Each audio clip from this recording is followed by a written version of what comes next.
Hey guys, Daddy's here with Chainburger's Garden. Just giving you a quick update on what we got going on. So a lot of stuff has been going on around here. We've begun the planting process for a lot of our plants. Um, I'll give you a quick update. Well, maybe it will take you outside. We'll see. My cameras have been acting real wonky with me today, so here's what it is. A little setback. Devil trying to get me, but it's all right. So where we at today? We're pretty much locked down a ton of our plants. I made a drastic error a little bit last week in the hurrying up and planting of peppers and tomatoes and forgot about the ideal temperature for them to grow, which has of course resulted in plants not growing.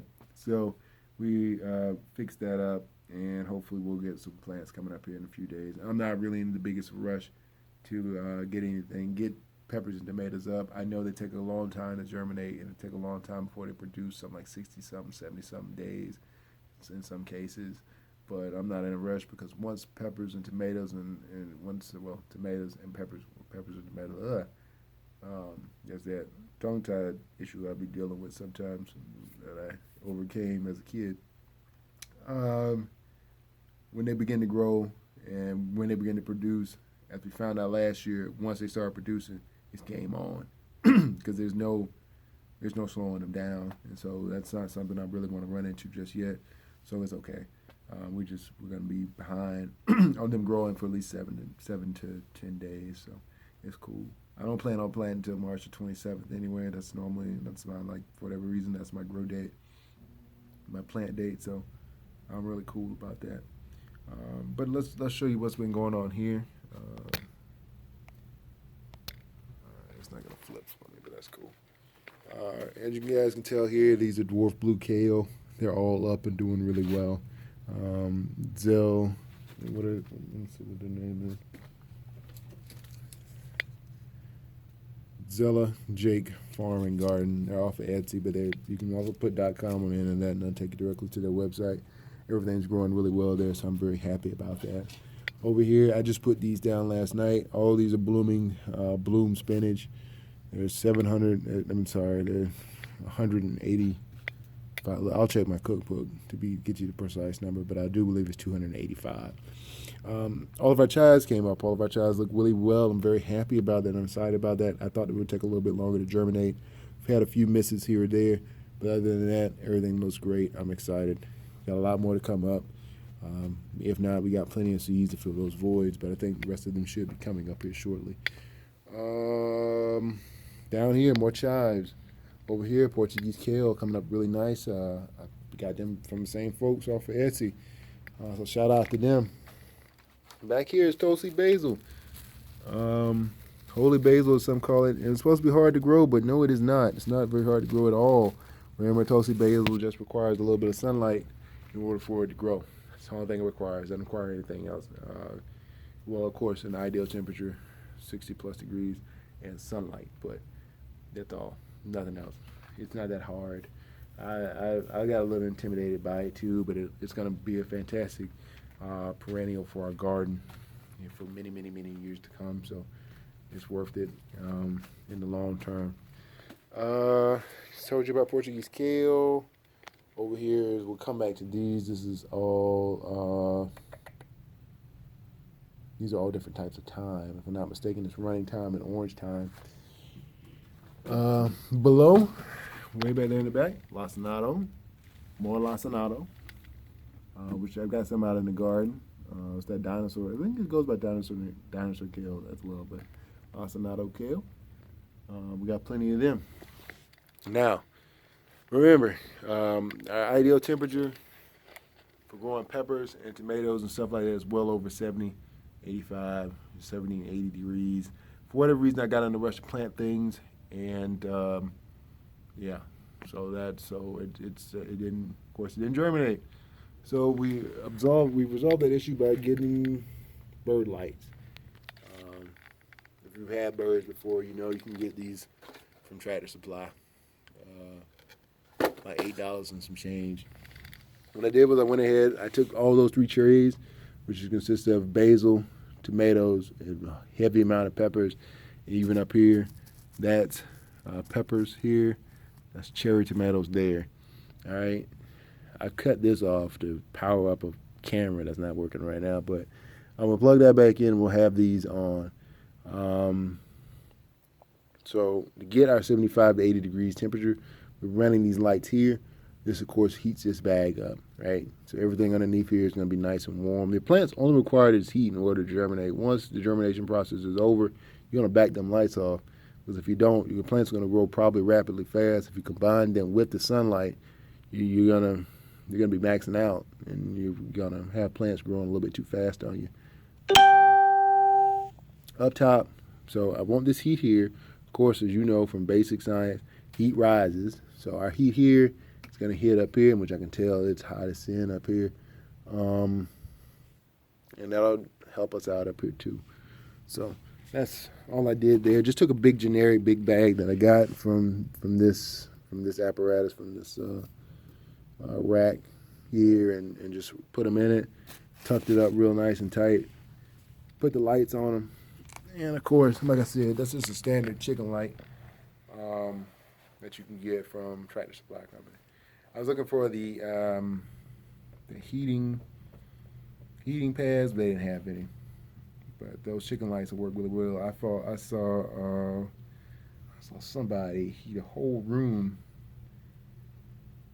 grow a whole room worth of plants just using, well, at least start the germination process with just heat lights.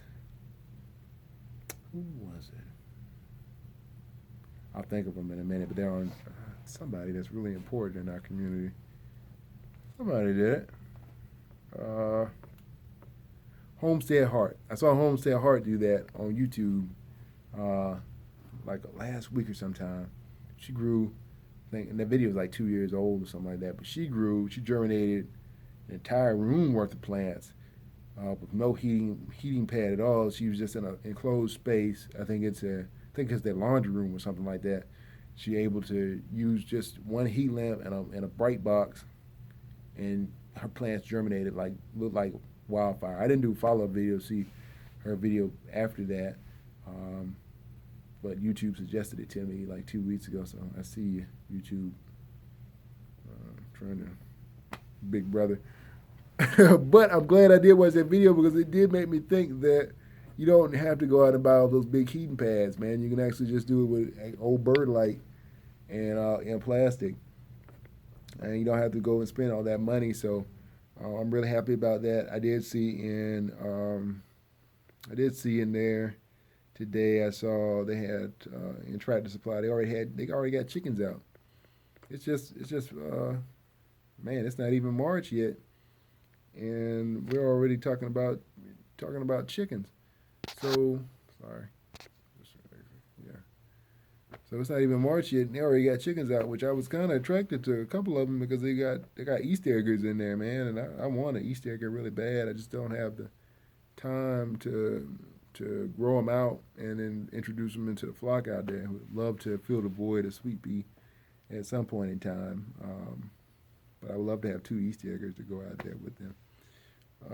So I'm off track, but if you're thinking about chickens, I wouldn't suggest getting chickens just, well, I guess if you got heat lamps, nice little heat lamps here, and you got your grow box like that big box over there, you can probably go ahead and get them out. Go ahead and get them. I don't think I got my chickens until sometime around April last year. We were in quarantine, lockdown. So I guess if you get them now and you got a nice spot to grow them out, that'd be great.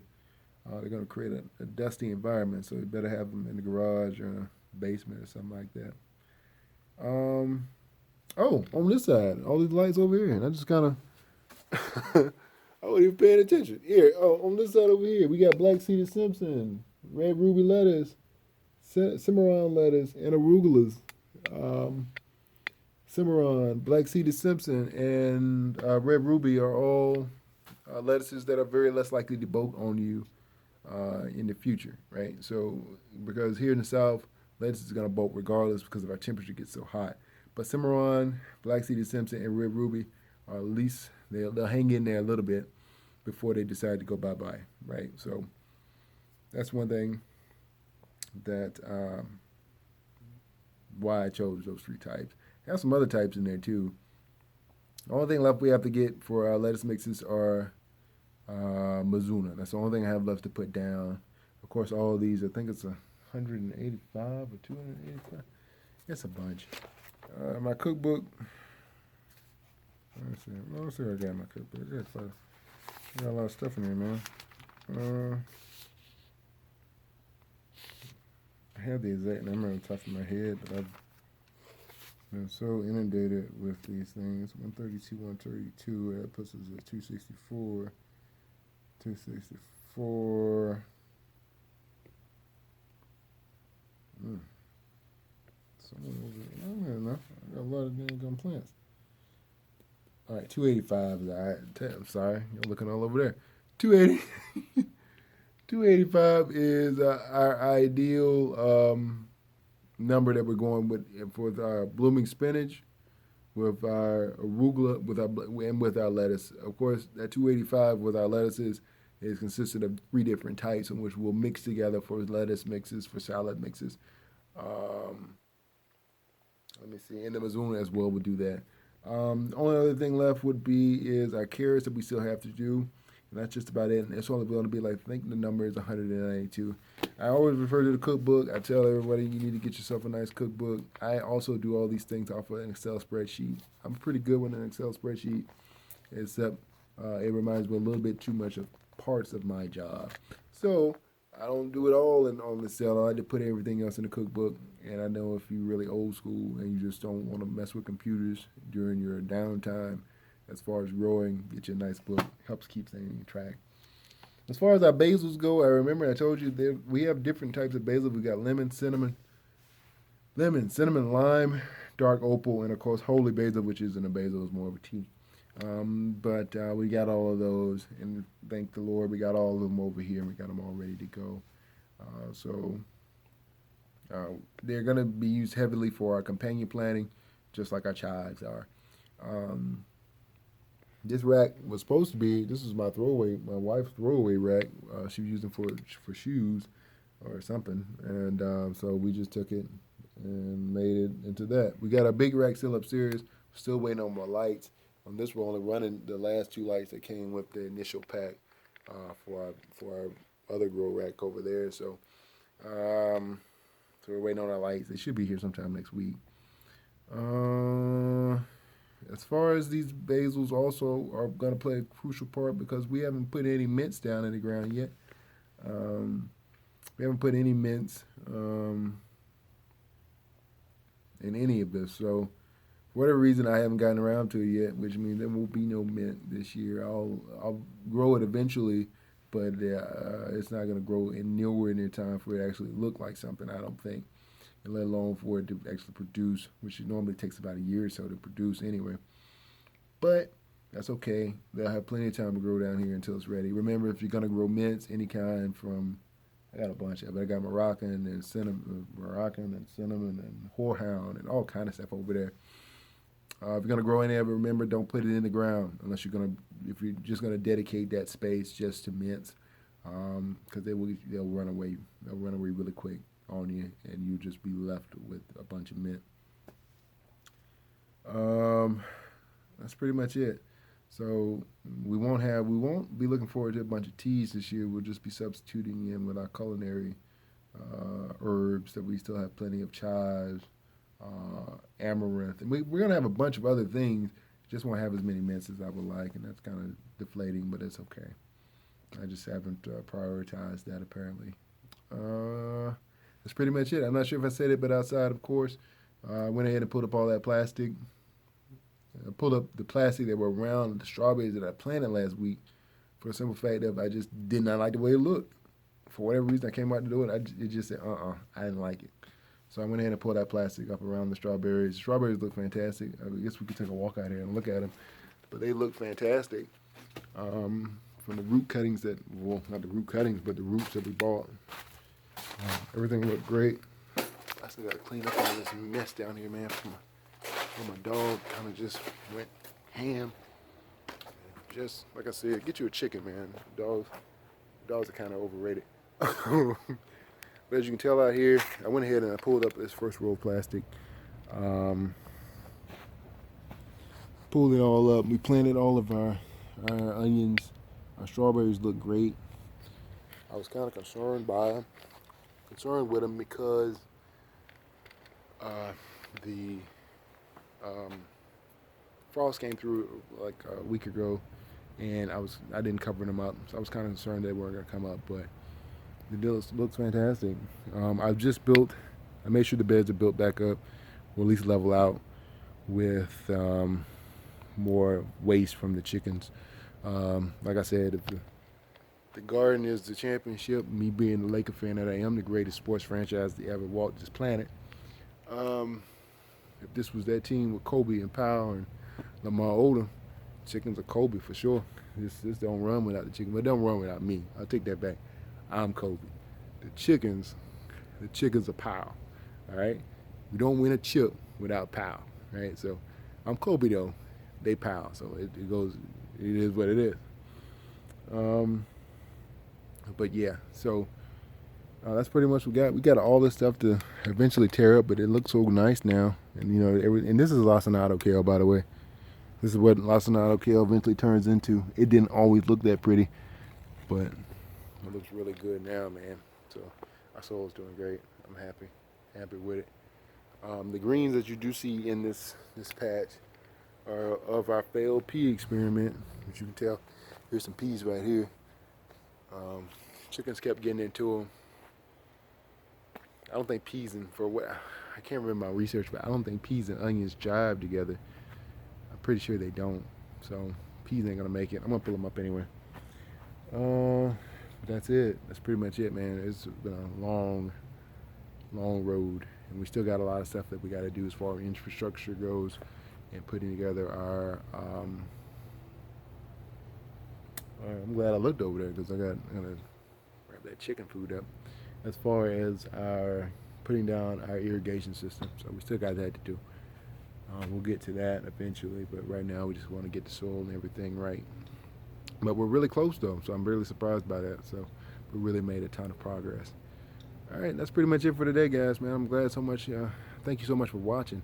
Thank you for sharing. Thank you for subscribing if you know, or just viewing it, man. I just appreciate you. You ain't got to subscribe. If you just watch it and get something out of it, man, I appreciate your time. Let God get some glory out of that. I pray the atmosphere that you move in, that you're building in. I know you're growing in it because you're watching this channel. I pray it be of nothing but God.